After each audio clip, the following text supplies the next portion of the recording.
Welcome to Eternal Vault.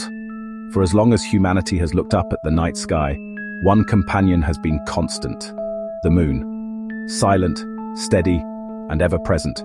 It's the star of our myths, the driver of our tides, and the first world beyond Earth where humans ever set foot. We've mapped its mountains, charted its craters, and even brought pieces of it home. Yet for centuries, we've only been scratching the surface. What if I told you the moon's deepest secrets aren't on its surface, but buried deep within its heart? For decades, scientists have asked one profound question: what really lies inside the moon? At Infinite Archive, we dive deep into mysteries like this, mixing history, science, and exploration to uncover the hidden truths of our universe. Today, we're going to take you on a journey from the dusty plains of the moon to its very core, exploring decades of research, Apollo mission data, and modern discoveries that are rewriting everything we thought we knew about our celestial neighbor. For as long as we've been human, the moon has been there, hanging silently above us, shaping our nights, guiding our myths, and marking the rhythms of time itself. Long before we understood orbits, gravity, or geology, we looked up at that glowing disk and wove stories to explain its presence. It was a god, a goddess, a guardian spirit, a symbol of rebirth and transformation. Farmers planted by its cycles, poets drew inspiration from its silver light, and lovers swore eternal vows under its glow. The moon is not just another celestial body, it is a mirror of human curiosity and imagination. It pulls at our oceans, creates the tides that shape coastlines, and perhaps even played a role in stabilizing Earth's climate enough for life to flourish. It is our companion in the grand voyage of the cosmos, locked in a gravitational dance with Earth for billions of years. And yet, for all the centuries we have admired it, for all the craters we've mapped and mountains we've named, our knowledge of the moon has long been only skin deep. We knew its surface, we could trace its features, but what lay beneath? Was the moon simply a dead, solid rock? Or did it have an inner life, a hidden history written deep within? This simple question, what lies inside the moon, is not just about lunar geology. It is about unlocking the secrets of the early solar system, retracing the violent origins of Earth itself, and perhaps even finding resources that could shape the future of human civilization beyond our home planet. This is the story of a decades-long quest, one that has taken us from the first telescopic glimpses of Galileo to the bold footsteps of Apollo astronauts, from seismometers that listen to the moon's quakes to orbiters mapping its gravity field with precision beyond imagination. It is a tale where science and myth intertwine, where nations compete and collaborate, and where every discovery about the moon ultimately teaches us more about ourselves.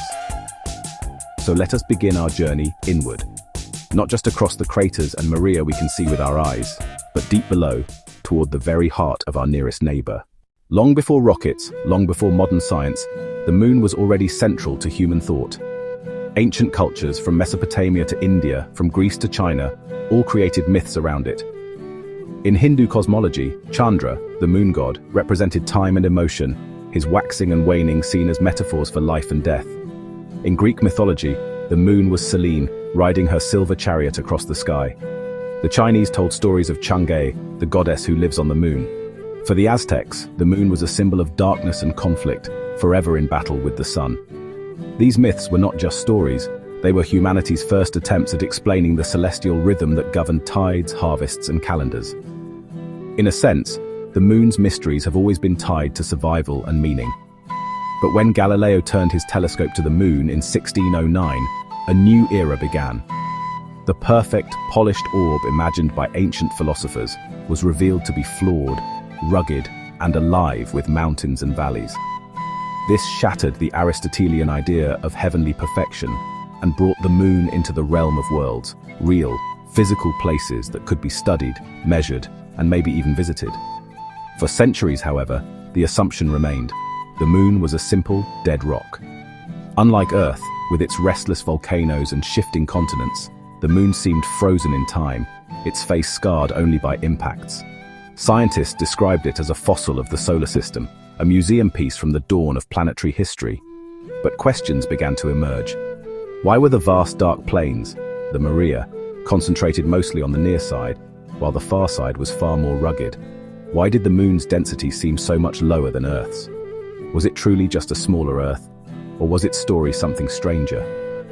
the moon held its secrets tightly, and until the mid-20th century we had no way to probe beyond the surface. The great turning point would come with the space age, when human beings first set foot on another world. When the Apollo astronauts landed between 1969 and 1972, they did more than leave footprints and flags. They transformed the moon into a laboratory.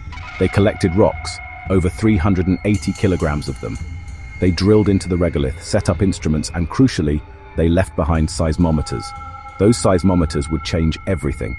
On Earth, seismology is how we discovered our planet's layered structure. Crust, mantle, outer core, inner core. Could the same technique work on the moon? The answer was astonishing.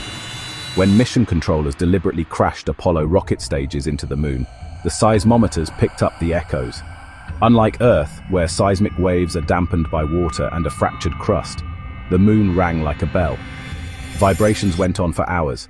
This suggested that the moon was far drier and more rigid than Earth, with far fewer processes to absorb and scatter energy. Over the next 8 years, thousands of moonquakes were recorded. Some were deep, triggered by Earth's tidal pull. Some were shallow and surprisingly strong. Each was like an X-ray, helping scientists map the moon's interior. Combined with the chemistry of Apollo rocks, which hinted at an ancient global magma ocean, scientists built the first layered model: a crust of anorthosite, a mantle of denser minerals, and perhaps deep inside, a small metallic core. But the Apollo data was incomplete. All seismometers were on the near side. The resolution was low. Was the moon's core liquid, solid, or both? For decades, this question remained unresolved. The Apollo missions had opened the door, but the full truth lay decades ahead. While Apollo provided the first seismic whispers from the moon's depths, it was not until the 1990s and 2000s that technology gave us a clearer picture. The US Lunar Prospector, 1998, Japan's Kaguya, 2007, India's Chandrayaan-1, 2008, China's Chang'e series, 2007 onward, and NASA's Grail mission, 2011-2012, turned the moon into one of the most intensely studied worlds in the solar system. Each of these missions brought new tools. Instead of just digging and listening, they mapped from orbit using gravity, magnetism, and radar. And what they found changed our understanding dramatically. The twin Grail spacecraft, in particular, flew in tight formation, measuring tiny variations in lunar gravity. By tracking how their distance changed as they passed over mountains, basins, and hidden structures, they created a high-resolution map of the moon's interior. The results revealed a world far more complex than anyone imagined. Beneath the crust, scientists found evidence of giant, ancient basins filled with low-density material, the scars of colossal impacts billions of years ago. They found that the moon's crust was thinner than expected, averaging just 443 kilometers. And crucially, they confirmed the presence of a core, about 330 kilometers wide, partly molten, surrounded by a boundary layer of partly melted rock. The discovery that the moon's core is not entirely solid has huge implications. It means the moon once generated a magnetic field, just like Earth. Ancient lunar rocks confirm this. They carry traces of magnetization from a time when the moon's dynamo was active. But today, the moon's magnetism is weak and patchy, suggesting the dynamo died long ago. Why? Did the moon cool too quickly? Or was its heart disrupted by giant impacts? India's Chandrayaan-1 mission added another dimension: water. Using a NASA instrument on board, it detected signs of hydroxyl molecules in lunar soil. Later, NASA's L-Cross mission crashed a probe into a crater and confirmed water ice hidden in the permanent shadows near the poles. Suddenly, the moon was not just a scientific relic. It was a potential resource base for future explorers. And that raised new questions. Could mining the moon for water and helium one day power human civilization? Thus, the quest to understand what lies within the moon was no longer just about science. It became tied to humanity's future, survival, energy, and expansion beyond Earth. To truly understand the moon's interior, we must first answer a deeper question. How did the moon form? The answer shapes everything: its layers, its chemistry, its mysteries. For centuries, three main ideas competed. One was the fission theory, suggesting the moon split off from Earth when our planet was still molten, leaving behind the Pacific Ocean basin. Another was the capture theory. The moon formed elsewhere and was later captured by Earth's gravity. The third was co-formation.